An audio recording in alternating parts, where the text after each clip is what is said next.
अस्सलाम वालेकुम नाज़रीन, कैसे हैं आप। आज मैं आपके लिए बहुत ही इंटरेस्टिंग टॉपिक लेके आया हूँ। आज मैं आपकी मुलाकात जेम स्टोन एक्सपर्ट, जिसको आप कीमती पत्थर कहते हैं, एक हमारे दोस्त हैं, बहुत ही एक्सपर्ट हैं और इस बिज़नेस में पिछले 10 साल से हैं और आजकल चाइना में काम करते हैं। इनसे हम बहुत सारे सवालात पूछेंगे जो हमारे जहन में भी हैं और आपके भी जहन में होंगे।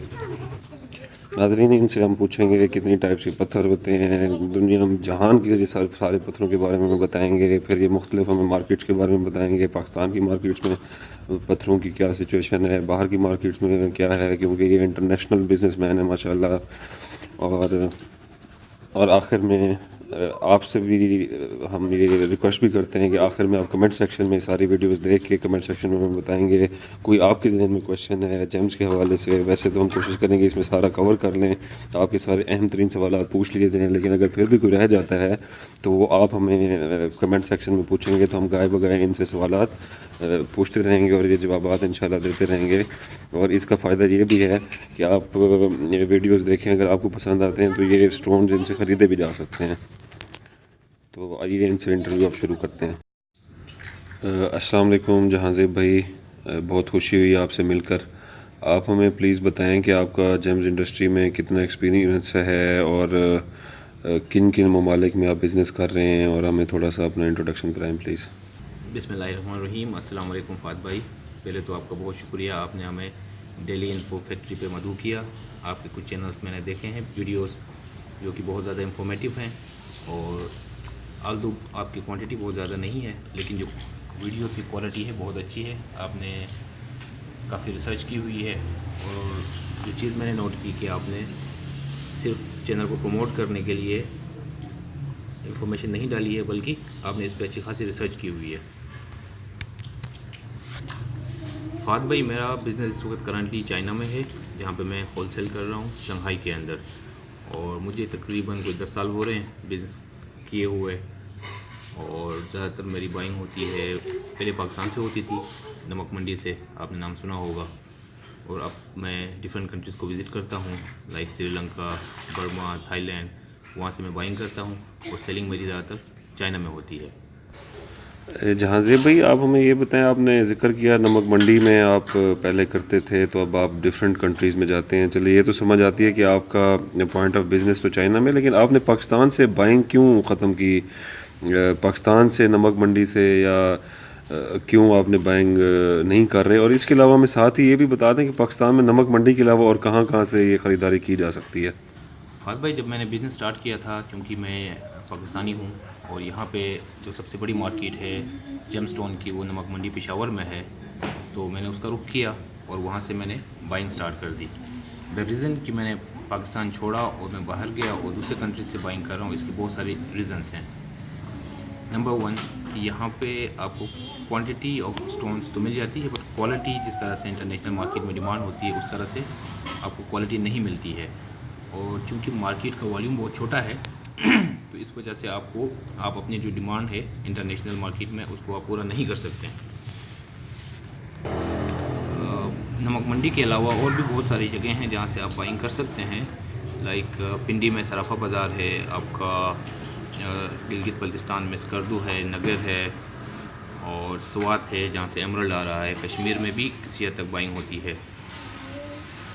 इसके अलावा जो बड़े शहर हैं उनमें से लाहौर और कराची भी मशहूर जगह हैं बाइंग के हवाले से।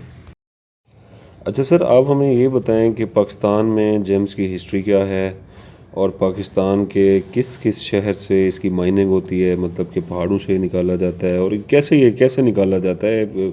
मतलब देखिए, इतनी खूबसूरत चीज़ ये पत्थरों से कैसे निकल आती है, ज़रा थोड़ा सा हमें ये भी बताएं। भाई साहब, अगर आप हिस्ट्री की बात करें जेम स्टोन्स की, तो ये डेट बैक करती है अराउंड 5000 ईयर्स, जब हमारे यहाँ पे इंडस वैली सिविलाइजेशन हुआ करती थी। और उसके अलावा कहाँ कहाँ से ये जेम स्टोन्स अवेलेबल हैं, तो इसका अगर आप हिस्ट्री में देखें तो 1951 में एक सर्वे हुआ था, जियोलॉजिकल सर्वे ऑफ पाकिस्तान। उसमें एमरल्ड्स हमारे यहाँ पाए गए थे, स्वात साइड से, एक्वामरीन्स, रूबीज़, कोरेंडम वगैरह। तो ये हमारी हिस्ट्री है, अगर आप थोड़ा सा बैक जाएँ तो। और अगर आप सोर्सेज़ की बात करें तो हमारे यहाँ पे बहुत सारे सोर्स हैं। नॉर्थ में आप चले जाएँ, आपका एक्वामरीन मिलेगा शिखर साइड से, उसके अलावा नगर साइड से आपको कोमोरिन के डिपॉजिट मिलेंगे, बल्कि पूरे कंट्री में जो सप्लाई आ रही है कोमोरिन की वो हमारे जीबी टाउन से ही आ रही है। उसके अलावा आपके यहाँ पे टोपाज आ रहा है, ये भी शिगर से आ रहा है, टुरमलिन आ रहा है, पेरी रोड आ रहा है कोस्तान साइड से। उसके बाद एमरल्ड आ रहा है स्वात के एरिया से, कश्मीर के एरिया से टुरमलिन आ रहा है, और बलूचिस्तान की साइड से क्वार्ट्स आ रहा है, रूटाइल क्वार्ट्स भी आता है, मेथिस्ट आता है, मोगनाइट, गार्नेट, सिफीन, बहुत सारे स्टोन्स हैं जो हमारे पाकिस्तान में निकलते हैं। मगर बदकिस्मती से हमारे यहाँ पे माइनिंग टेक्निक्स इतनी अच्छी नहीं है, जिसकी वजह से 90% ऑफ द जो स्टॉक है जो मार्केट में आता है आते आते वो डैमेज हो जाता है। तो हमारे पास सिर्फ 10% स्टॉक ऐसा होता है जिसको हम आगे जेम क्वालिटी में उसको फैसिट कर सकते हैं।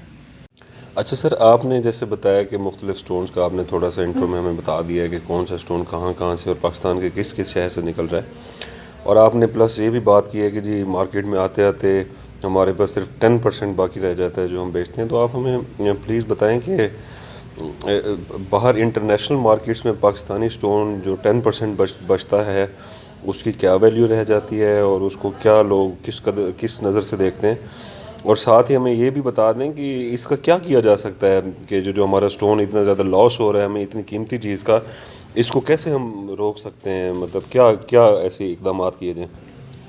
फात भाई, जो पाकिस्तान से हमारे इस रीजन से जो स्टोन्स आ रहे हैं वो क्वालिटी वाइज बहुत अच्छे हैं। अगर आप उनको कंपेयर करें इंटरनेशनल मार्केट में तो उनकी क्वालिटी बहुत अच्छी है।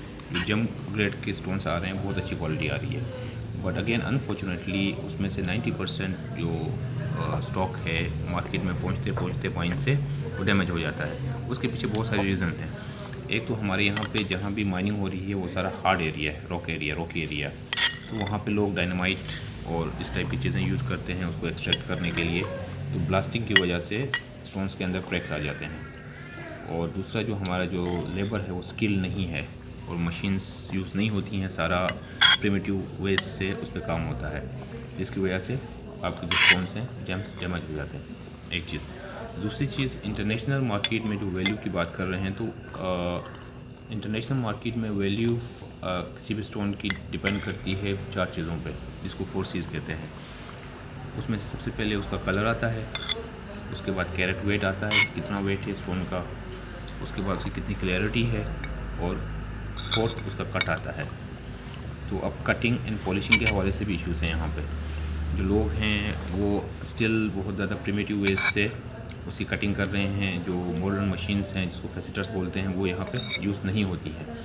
उसकी एक रीज़न ये भी है कि लोग चाहते हैं कि जो मैक्सिमम उसका वेट रिटेन करें स्टोन का, जिसकी वजह से वो जब मार्केट में सेल करें तो उनको ज़्यादा पैसे मिले। तो कटिंग का एक बहुत बड़ा इशू आ रहा है मार्केट में। अगर हमारे पाकिस्तानी स्टोन्स को आप अच्छी मशीन्स पे इंटरनेशनल ग्रेड की कटिंग करें तो उनकी value no doubt other countries की निस्बत ज़्यादा है। उसकी वजह ये है कि जो कलर और जो क्लैरिटी और जो लस्टर इनमें आ रहा है, sorry not clarity, the lustre और जो कलर आ रहा है वो बाकी रीजन्स में इतना अच्छा नहीं आ रहा है। अच्छा जहांजीब साहब, आप हमें ये बताएं, जो एक तो बड़ा एक कॉमन सवाल है हर बंदे के जहन में है, साफ ज़रा पत्थर चीज़ भी ऐसी है कि कुछ लोगों का इसके साथ अकीदत का रिश्ता है, कुछ वैसे ही फ़ैशन के तौर पे पहुंचते हैं, लेकिन बहुत बड़ा मसला आता है और बेचने वाले भी बहुत सारे मार्केट में बैठे हुए हैं। हमारे नाजरीन का भी और मेरा भी और हम सब का ये क्वेश्चन बताएं, और हमें बड़े अच्छे तरीके से आपने ये एक्सप्लेन करना है कि असली और नकली पत्थर की पहचान क्या है, वो क्या रूल्स हैं जिनको अपनाया जाए तो आप धोखा से बच सकते हैं।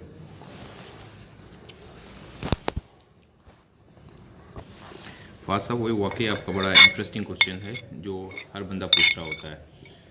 तो इसमें मैं आपको ये कहूँगा कि इट्स लाइक असली और नकली इज़ वेरी वेग टर्म, क्योंकि स्टोन्स जो हैं ये मिनरल्स हैं और इनकी एक स्पेसिफिक केमिकल कंपोजिशन होती है। तो अगर आप इस स्टोन को चेक करना चाहिए कि ये नेचुरल है, सिंथेटिक है, तो इसका बेस्ट तरीका ये होता है कि आप इसको किसी जियोलॉजिकल लैब में लेके जाएं और इसको वहाँ से टेस्ट करवा के सर्टिफाई करें। एक चीज़। अब दूसरी चीज़, हर जगह पे लैब्स आपके पास अवेलेबल नहीं हैं। तो या तो अगर आपके पास इसका एक्सपीरियंस हो, ऑलरेडी आप बहुत सारे स्टोन्स पे ट्रेड कर चुके हैं, तो आपको फिर उसकी फीलिंग से एक फीलिंग आपकी डेवलप हो जाती है, इसको कहते हैं गट फीलिंग, कि आपको पता चलता है कि यार ये चीज़ ओरिजिनल है, ये चीज़ नकली है। तीसरी चीज़, एक लेमैन के लिए बहुत ही मुश्किल होगा इसको आइडेंटिफाई करना कि ये चीज़ असली है या नकली है। तो कुछ जनरल आपको मैं सजेशन दे सकता हूँ, ऑल्दो ये 100% इस चीज़ को आपकी जो क्यूरियोसिटी है या आपकी जो चीज़ है उसको वेरीफाई नहीं करेंगी, बट आपके लिए एक जनरल चीज़ की अगर फ़र्ज़ करें कोई बंदा कहता है कि एक रूबी है, तो उसका पहले तो प्राइस फैक्टर है। अगर आपको कोई 5 कैरेट का रूबी देता है, 10 कैरेट का, वो जो बिल्कुल ही क्लीन है, उसकी शाइनिंग, उसकी कटिंग, हर चीज़ परफेक्ट है, और आपसे 1-2 लाख 3 लाख रुपये मांगता है, 4 लाख रुपये मांगता है, तो पहला जो क्वेश्चन आपके जहन में अराइज़ होना चाहिए वो ये कि ये चीज़ फेक है। क्योंकि अगर 5 कैरेट का रूबी होगा, परफेक्ट स्टोन होगा, तो वो उसकी जो प्राइस होगी वो $5,000 to $10,000 से स्टार्ट होगी पर कैरेट की। तो वो आपके 5-6 लाख रुपए बनते हैं। तो एक तो प्राइस फैक्टर आ गया कि अगर कोई चीज़ आपको बहुत ज़्यादा अट्रैक्ट कर रही है लेकिन उसकी प्राइस बहुत ही ज़्यादा लो है, तो ये क्वेश्चन मार्क है। दूसरी चीज़ ये होती है कि ज़्यादातर जो इमिटेशंस बनाते हैं स्टोन्स की, ये ग्लास को या सिंथेटिक मटेरियल यूज़ करते हैं। तो जो स्टोन्स होते हैं, जो जेम्स होते हैं, मिनरल्स होते हैं, वो नेचुरल होते हैं। और आपने नोट किया होगा जिस तरह से फॉर एग्ज़ाम्पल कोई गिलास अगर आप धूप में पड़ा रहे और एक स्टोन पड़ा रहे तो गिलास आपका गर्म हो जाता है। तो ये कुछ इस तरह की प्रॉपर्टीज़ हैं कि जिससे आप थोड़ा सा गेस वर्क लगा सकते हैं कि ये जो स्टोन है नेचुरल होगा या सिंथेटिक होगा। फिर उसकी कटिंग और उसकी अपीयरेंस, उससे आप जस्ट एक फील कर सकते हैं।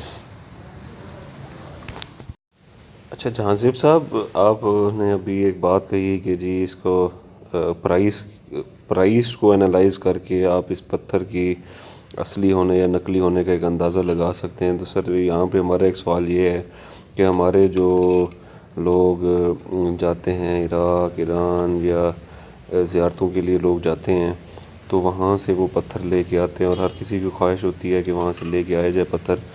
एक तो अकीदत का रिश्ता तो है ही है, उसमें से तो हम वो नहीं हो सकते, लेकिन पत्थर को अगर देखा जाए तो वो तो लोग दर्जनों के हिसाब से गिफ्ट लेके आए होते हैं। जबकि आप जो सर कीमतें बता रहे हैं तो हमारी रेंज से भी बहुत आगे की बात है। तो क्या वो पत्थर फिर नकली होते हैं, उनमें कोई मिक्सिंग की जाती है? क्योंकि हमने ये भी सुन रखा है कि वो उसमें कोई गिलास मिक्सिंग होती है। तो सर इस पे आपकी क्या राय है, आप हमारे नाजरीन को प्लीज़ बताएं। जी फ़ाद भाई, ये जो स्टोन्स आ रहे हैं ज़ियारतों से या ईरान इराक़ साइड से, अब ये तो डिपेंड करता है कि किस किस्म का स्टोन आ रहा है। अगर तो कोई बंदा आपको रूबी लेके आ रहा है, सफ़ायर लेके आ रहा है और वो बहुत ज़्यादा क्लीन है, तो डेफिनेटली या तो वो सिंथेटिक है या वो ट्रीटेड स्टोन है। तो एक क्वेश्चन फिर पैदा होता है कि व्हाट इज़ ट्रीटेड स्टोन। तो ट्रीटेड स्टोन्स वो होते हैं जो होते तो नेचुरल स्टोन्स हैं, लेकिन उसके अंदर डिफरेंट किस्म की ट्रीटमेंट्स करके उसके कलर को इन्हांस किया जाता है, उसकी क्लैरिटी को इन्हांस किया जाता है। तो ये सारा डिपेंड करता है अगेन कि प्राइस फैक्टर पे। और मोस्टली जो वहाँ से स्टोन्स लेके आते हैं उसमें अकीक होता है, एगेट। तो एगेट इतना एक्सपेंसिव नहीं है। इसी तरह से क्वार्ट्स है, उसके वेरिएंट्स वहाँ से लेके आते हैं, तो क्वार्ट्स भी इतना ज़्यादा एक्सपेंसिव नहीं है। ज़रकोन हो गया, ये इतना ज़्यादा एक्सपेंसिव स्टोन्स नहीं है। तो इट ऑल डिपेंड्स अगेन। आप हमें ये बताएं कि जो रूबी या नीलम या बाकी गेट के अलावा जो अकीक के अलावा आ रहे हैं, तो या फ़िरोज़ा वहाँ से बहुत ज़्यादा आता है, फ़िरोज़े का भी आप हमें प्लीज़ बता दें। और जो बाकी रूबी वगैरह, क्या उसमें गिलास मिक्सिंग का मैंने कहीं सुना था, तो मैं ज़रा उसको वेरीफाई करना चाह रहा था आपसे कि ऐसा है कि या वो वाकई में ठीक स्टोन होता है, ये हमें प्लीज़ बताएं। फवाद भाई, ये जो गिलास का बता रहे हैं, रूबी में एक ट्रीटमेंट है, क्योंकि रूबी बहुत ज़्यादा प्रीशियस स्टोन है और बहुत ज़्यादा रेयर भी है और एक्सपेंसिव भी है। और मार्केट को ज़ाहिर बात है, आपने एक चीज़ की डिमांड है तो आपने उसको फुलफ़िल करना होता है। हर बंदा उसको बाई भी नहीं कर सकता, तो इस वजह से बहुत सारी ट्रीटमेंट्स इसमें आई हैं। उसमें से जो बहुत ज़्यादा फेमस ट्रीटमेंट है, इसको ग्लास फिलिंग बोलते हैं, लेड ग्लास फिलिंग। इसमें बेसिकली करते क्या है कि जो कोरेंडम होता है उसको हाई टेम्परेचर और प्रेशर पे लेड ग्लास को उसके अंदर इंजेक्ट किया जाता है। तो स्टोन्स के अंदर जो क्रैक्स होते हैं, फिशर्स होते हैं, उसके थ्रू वो अंदर चला जाता है। उससे उसका जो कलर है वो इन्हांस हो जाता है, उसकी क्लैरिटी इन्हांस हो जाती है। But with the passage of time, like 1 year, 2 year, 3 year, वो आस्ता आस्ता से वो क्रैक्स खुलने शुरू हो जाते हैं। तो ग्लासफील्ड रूपीस की जो सबसे बड़ी मार्केट है इस वक्त चंदापुरी है, थाईलैंड के अंदर। वहाँ से बेसिकली ट्रेडर्स बाई करते हैं और वहाँ से लेके चले जाते हैं आपके ईरान, इराक में, और वहाँ जाके लोगों को सेल करते हैं जिनकी शॉप्स वगैरह होती हैं, और वो फर्दर आगे रिटेल कस्टमर्स को सेल आउट करते हैं। और जहाँ तक फ़िरोज़े का ताल्लुक़ है, इसको टुर्क्वाइस बोलते हैं। इस वक्त करंटली मार्केट में सबसे ज़्यादा प्रोडक्शन आ रही है अमेरिका से, एरिज़ोना से आ रहा है, मशहद से भी आ रहा है बट उसकी quality as compare to American one इतनी अच्छी नहीं है। जहाज़िब साहब, आप हमें ये बताएं कि जो नए आने वाले लोग हैं, जो बिज़नेसमैन जो इस बिज़नेस में एंटर होना चाह रहे हैं, उनके लिए क्या रिकमेंडेशंस हैं, वो कौन सी बातें हैं जिनका उनको ख्याल रखना चाहिए, किन चीज़ों से अवॉइड करना चाहिए? ज़रा थोड़ा सा इस पर ज़रा तफसीली प्लीज़ आप हमें एक जवाब दें, ताकि आने वाले लोगों का भला हो, फ़ायदा हो, उनको नुकसान कम से कम हो और फ़ायदा ज़्यादा से ज़्यादा हो। तो आप हमें टिप्स बताएं प्लीज़ ज़रा। फ़ाद भाई, ये जेमस्टोन का जो बिज़नेस है ये बहुत ज़्यादा हाईली प्रोफेशनल बिज़नेस है। ये बाकी जो बिज़नेस हैं उनसे थोड़ा सा डिफरेंट भी है, और इसमें जो चीज़ मैटर करती है वो नॉलेज है। अनफॉर्चुनेटली जो हमारे इस बिज़नेस में लोग काम कर रहे हैं, मोर देन 90% अगर कहूँ तो गलत नहीं होगा, वो इलिटरेट हैं या अनएजुकेटेड हैं। और जो लोग एजुकेटेड हैं उनका भी स्पेसिफिक फील्ड के अंदर उस तरह से नॉलेज नहीं है। तो सबसे पहली चीज़ तो मैं ये कहूँगा कि आप इसके बारे में प्रोफेशनल नॉलेज लें। तो प्रोफेशनल नॉलेज के लिए जो आप स्टार्ट कर सकते हैं, पाकिस्तान के अंदर Pakistan James and jewellery training institute खुले हुए हैं, KPK में, GB में और जगहों पे भी। वहाँ आप जाएं, वहाँ से आप कोर्सेज़ करें। 6 मंथ्स के, 2 वीक्स के, 3 वीक्स के आपके बेसिक कोर्सेज़ होंगे। उसमें आपको थोड़ी सी एक आउटलाइन मिल जाएगी कि इस बिज़नेस के अंदर जो चीज़ें हैं, ये जेमस्टोन्स के बारे में नॉलेज मिल जाएगी। उसके बाद आपके पास इंटरनेट पड़ा हुआ है, GIA के डिफरेंट न्यूज़लेटर्स आते हैं, उनको आप सब्सक्राइब करें, डिफरेंट वेबसाइट्स पे जाएं और आप अपने नॉलेज को आप इन्हांस करें। सेकंड चीज़। तीसरी चीज़ कि आप अप्रेंटिसशिप करें। आप कोई लोग देखें जो ऑलरेडी इस बिज़नेस में हैं, उनके साथ आप बैठें और आस्ता आस्ता अपनी नॉलेज को इम्प्रूव करें। एक तो होता है इसका जो बुकिश नॉलेज इसको बोलते हैं, जो जेमोलॉजिकल नॉलेज है, जिसमें आपको स्टोन्स की टाइप्स बताएंगे, उसकी कैरेक्टरिस्टिक्स, उसकी प्रॉपर्टीज़ वगैरह बताएंगे। फिर एक होती है आपकी मार्केट नॉलेज। तो मार्केट नॉलेज आपको मार्केट में बैठने से ही पता चलेगा। The more time you will spend, the more you will learn. Jahazib साहब, आपने अभी एक बड़ी खूबसूरत बात की थी हमारे एक वीडियो में कि यंगस्टर्स जो इस बिज़नेस में आना चाहते हैं उनको क्या करना चाहिए। अच्छा, ये तो जो एंटर होना चाह रहे हैं उनकी ज़िम्मेदारी है। थोड़ा सा आप हमें इस पे रोशनी डालें, क्योंकि आप तो मुल्क मुल्क नगर नगर फिरते रहते हैं, बहुत सारे ममालिक में आप गए हैं इस बिज़नेस के हवाले से। वहाँ की गवर्नमेंट्स क्या ऐसा कर रही हैं जो हमारी गवर्नमेंट नहीं कर रही, और क्या हमारी हमारी पाकिस्तान की गवर्नमेंट को क्या ऐसा करना चाहिए, और ऑलरेडी हमारी गवर्नमेंट इस हवाले से क्या कुछ कर रही है? अगर कर रही है तो थोड़ा सा वो भी बता दें, और जो नहीं कर रही वो भी ज़रा बताएं, थोड़ी सी रिकमेंडेशन हो जाएगी।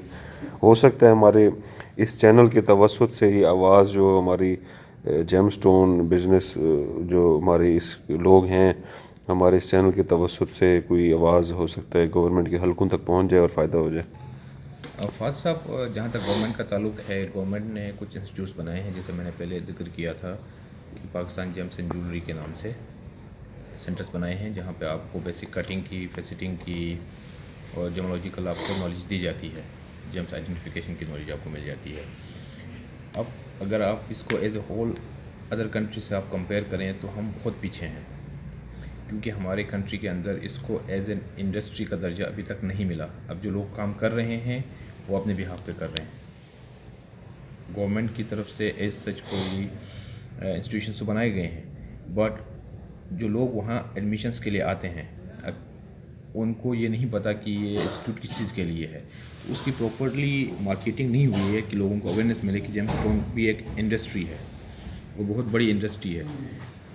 आप जाएं श्रीलंका, आप जाएं बर्मा, और वहाँ आप चेक करें कि पूरी की पूरी पॉपुलेशंस इस इंडस्ट्री के से जो है ना मुस्तफ़ीद हो रहे हैं। और गवर्नमेंट्स उनको एजुकेट भी कर रही है, उनको ट्रेन भी कर रही है, फैसिलिटेट भी कर रही है। तो हमारे यहाँ पे इन चीज़ों की कमी है। तो सबसे पहले मैं तो कहूँगा कि अगर गवर्नमेंट इस पे काम करना चाहे तो फर्स्ट इसको इंट्रोड्यूस कराएं, इसकी एडवर्टीज़मेंट करें कि लोगों को पता चले कि ये एक इंडस्ट्री है और बहुत ही अच्छी इंडस्ट्री है। सेकेंडली, जो माइनिंग सेक्टर है उस पर थोड़ा सा तवज्जो देने की ज़रूरत है कि माइनिंग के लिए जो टूल्स हैं उनको ट्रेन किया जाए। ऑल्दो काम हो रहा है बट उस स्टेज पे नहीं हो रहा है जिस स्टेज पे होना चाहिए। अगर जी हमारे जो माइनर्स हैं उनको अगर प्रॉपर ट्रेनिंग दी जाए, उनके स्किल्स उनके इम्प्रूव किया जाए और उनको मशीनरी दी जाए, भले वो लोन्स की सूरत पे हो, इंस्टॉलमेंट्स पे हो। अगर हमारे माइनर्स को आप अच्छे इक्विपमेंट दें, उनको ट्रेनिंग दें, तो जो 90% जो जेमस्टोन्स डिस्ट्रॉय हो जाते हैं मार्केट तक आने तक, इनको आप सेव कर सकते हैं। और इसके लिए गवर्नमेंट लेवल पे अगर आप देखें तो इस तरह से कुछ कंट्रीज़ हैं जो जेमस्टोन्स में बहुत आगे हैं इंडस्ट्री में, लाइक इंडिया हो गया, श्रीलंका हो गया, बर्मा हो गया। अब इंडिया के साथ हमारे अनफॉर्चुनेटली रिलेशंस बहुत अच्छे नहीं हैं, बट श्रीलंकन गवर्नमेंट के साथ पाकिस्तानी गवर्नमेंट के बड़े अच्छे रिलेशंस हैं। तो वहाँ से लोगों को यहाँ बुलाया जा सकता है, यहाँ से लोगों को वहाँ पे भेजा जा सकता है और ह्यूमन स्किल्स को डेवलप किया जा सकता है। और जितना लोगों को एक्सपोजर मिलेगा उतना उनका बिजनेस बढ़ेगा और पाकिस्तान के लिए फॉरेन रिजर्व इंक्रीज़ होंगे। एट द एंड मैं यही कहूँगा कि गवर्नमेंट की तरफ से एक तो मार्केटिंग हो, इस लोगों को इस चीज़ का अंदाज़ा हो कि ये एक बहुत अच्छा बिज़नेस है, लुक्रेटिव बिज़नेस है। और यहाँ पे बहुत सारी एग्जीबिशंस अरेंज करें ताकि फ़ॉरेन कस्टमर भी अट्रैक्ट हो, लोगों को भी इसके बारे में पता हो, डोमेस्टिक कंज्यूमर्स को भी। और इसकी मार्केटिंग करें, स्किल डेवलपमेंट पे काम करें, मशीनरी पे काम करें, एजुकेशन पे काम करें और इस पूरी इंडस्ट्री को हुकूमती सरपरस्ती हासिल हो जाए ताकि हम इंडिया, श्रीलंका जैसे कंट्रीज़ जो कि जेमस्टोन्स के अंदर बहुत आगे एक्सेल कर चुके हैं, उनको हम कम्पीट कर सकें।